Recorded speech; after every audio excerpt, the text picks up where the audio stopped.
Here are 5 tips for you from me. 1. Stay in the now. That's where all possibilities are. Stay tuned for number 5. 2. Give up hope. See things for what they are. 3. Act. Stop thinking. Too much thinking, too much analysis, whoa, sends you down the rabbit hole. 4. Plan, but, and it's a big but, stay flexible.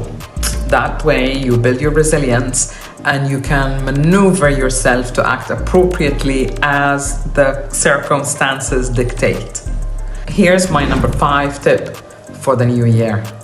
Whatever you do, whatever you choose to do or not do, never lose your sense of humor. Life is full of changes. Life is full of ups and downs. That is the nature of the life that we live.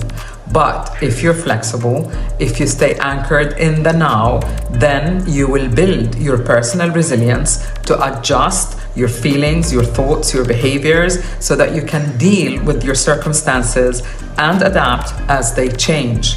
It won't break your spirit, but it will build up your self-empowerment and make you in charge of your own life. This year has been difficult for all of us, and I want to end it on a positive note, which is stay in the now. Whether your outlook is positive or negative, stay in the now. That's where all the possibilities are. Make sure you use every moment to the extent that you can. Wish you a wonderful new year full of possibilities.